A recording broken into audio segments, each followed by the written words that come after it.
আসসালামু আলাইকুম। মুশফিকুর রহিম বাংলাদেশের টেকনিক্যালি সবচেয়ে শার্প ব্যাটার, কিন্তু কখনো কখনো সেরাদেরও কিছু ফাইন টিউনিংয়ের প্রয়োজন পড়ে। কিছু দুর্বলতার জায়গা দেখা যায় যেখানে আসলে ধরিয়ে দেওয়াটা খুব গুরুত্বপূর্ণ। খেয়াল করে দেখবেন অ্যাক্রস অল ফরম্যাটস মুশফিকুর রহিমের একটা কমন প্যাটার্ন রয়েছে আউট হওয়ার, সেটা হচ্ছে ইনকামিং ডেলিভারিগুলোর ক্ষেত্রে। অর্থাৎ যে বলগুলো অফ স্ট্যাম্পের বাইরের একটা জোন থেকে পিচ করে সেখান থেকে ভেতরের দিকে ঢুকছে, ওয়েদার সেটা ফাস্ট বোলারদের এগেনস্টে অর সেটা স্পিনারদের এগেনস্টে, একটা কমন প্যাটার্নে আপনি মুশফিকুর রহিমকে আউট হতে দেখবেন। সেটা প্রত্যেকটা ফরম্যাটে, ওয়ানডে ফরম্যাটে আমরা দেখেছি 2023 বিশ্বকাপে তিনি খুব ধারাবাহিকভাবে এই ধরনের বলগুলোতে আউট হয়েছেন। টেস্ট ম্যাচ ক্রিকেটে আমরা দেখি যে অফ স্ট্যাম্পের বাইরে পিচ করা বল যেটা ভেতরের দিকে ঢুকছে, এই বলগুলোর এগেনস্টে মুশফিকুর রহিমের একটা দুর্বলতার জায়গা, কিংবা এভাবে তিনি আউট হন একটা কমন প্যাটার্ন। এখন যখন কোনো একটা কমন প্যাটার্নের ব্যাটার আউট হন, তার মানে বোঝা যায় টেকনিক্যাল একটা ফাইন টিউনিংয়ের তো ব্যাপার এখানে আছে, বা টেকনিক্যাল একটা জায়গায় সংকট তো অবশ্যই তৈরি হয়েছে বা হয়, যে কারণে মুশফিকুর রহিমের মতো একজন শার্প ব্যাটারও এই টাইপের প্রবলেমে ভোগেন।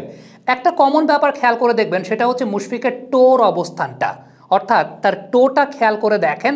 একটা কমন প্যাটার্নে সেটা প্ল্যান করছে কিন্তু পয়েন্ট কিংবা কাভার বরাবর।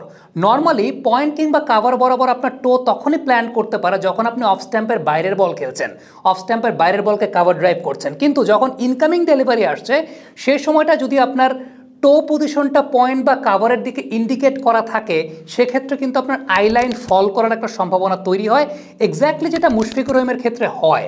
আমরা এই সামগ্রিক ব্যাপার নিয়ে কথা বলেছিলাম বাংলাদেশ অনূর্ধ্ব-17 দলের ব্যাটিং কোচ মুজিবুর রহমান অন্তু স্যারের সঙ্গে। স্যার কি অ্যাসেসমেন্টটা দিয়েছেন আমরা একটু দেখে আসি। মুশফিকুর রহিমের যেটা নিচ্ছে যে যখন আউটসাইড অফ স্টাম্পের বল, অফ স্পিন বা ইনকামিং বল যখন আসতেছে, তখন ও যখন ফুট মুভমেন্টটা করে পাটা এক্সট্রা কাভার বা কাভারের দিকে থাকে, টো পজিশনটা। এটার কারণে কি হয়, ও অ্যালাইন হইতে পারে না, এটা আসে না, মাথাটা এদিকে চলে যায় এবং আই লেভেলটাও বলটাও নিচের দিকে নেমে যায়। বলটাও দেখাটা সমস্যা হয়, এক বলের উপরে যেতে পারে না ফুট মুভমেন্টের কারণে।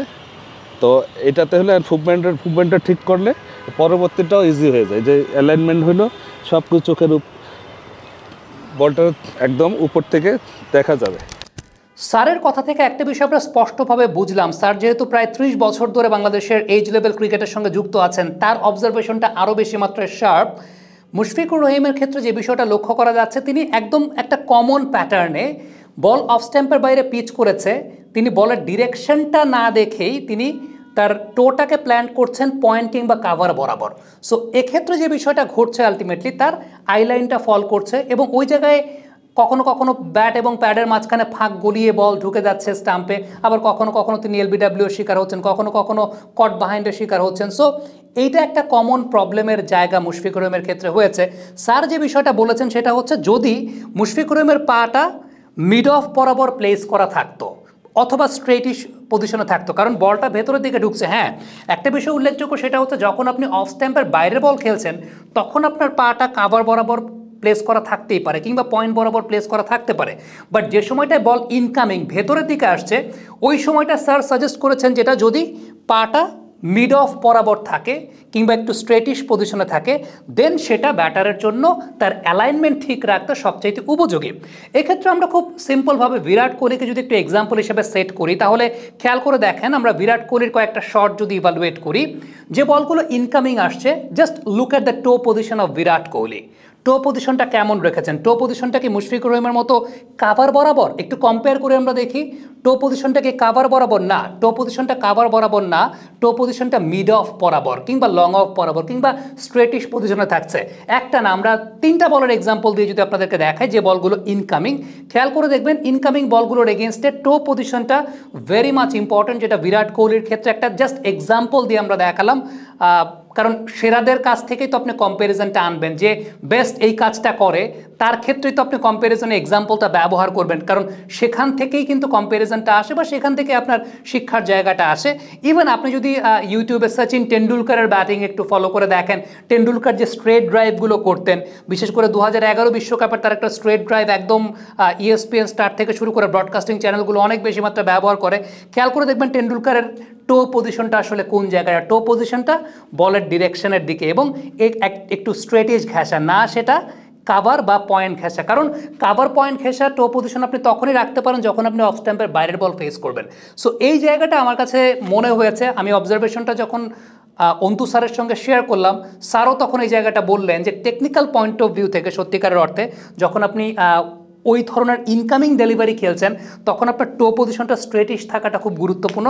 সেটা এইভাবে না যেটা মুশফিকুর রহিমের ক্ষেত্রে কাভার বরাবর চলে যায়, সেটা না, এরকম মিড অফ বরাবর কিংবা আরেকটু স্ট্রেটিশ পজিশনে থাকলে অন সাইডের শটগুলো আসলে খেলাটা ইজিয়ার হয়ে যায়। তো এক্ষেত্রে আসলে ইয়াং ব্যাটাররা কি করতে পারে, যারা ইয়াং প্লেয়ার রয়েছেন তারা কিভাবে ড্রিল করতে পারেন সেই ব্যাপারে যদি আমরা একটু স্টেশনারি পজিশন সাজাই, নর্মালি যেটা হয় যে সমস্ত ছোট বাচ্চারা কিংবা এইজ লেভেলের ক্রিকেটাররা এই টাইপের টো পজিশন কাভারে সরে যাচ্ছে, এই ধরনের প্রবলেমে ভুগছেন, তারা এরকম 3টা স্টেশনারি পজিশন রাখতে পারেন।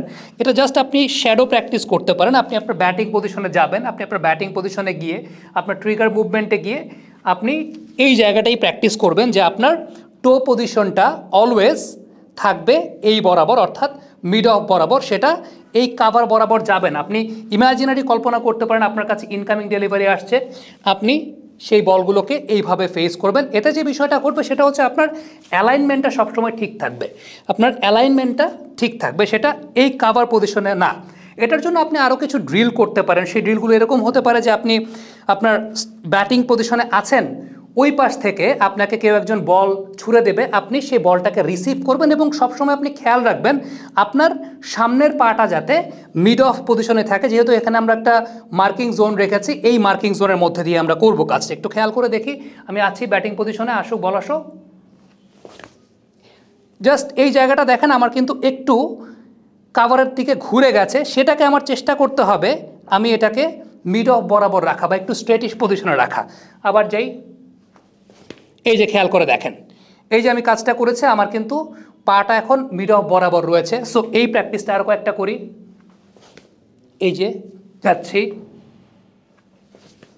যাচ্ছি একদম এইভাবে যখন আপনি বারবার করতে থাকবেন আপনার এই প্রবলেম, এটা যেমন আবার একটু বাইরে দিয়ে গেছে, এই বলটা একটু বাইরে থেকে রিসিভ করেছে। সো এই বলটার ক্ষেত্রে আমার পাটা কাভার বরাবর আসতে পারে, কারণ সেটাকে আমি কাভার ড্রাইভ করতে পারি। কিন্তু যে বলটা আমার ভেতরের দিকে ঢুকছে সেক্ষেত্রে আমার টো পজিশনটা স্ট্রেটিশ রাখাটাই সবচাইতে সমীচীন। যাই দেখেন একদম পজিশনটা কোথায় রাখলাম, মিড অফ বরাবর।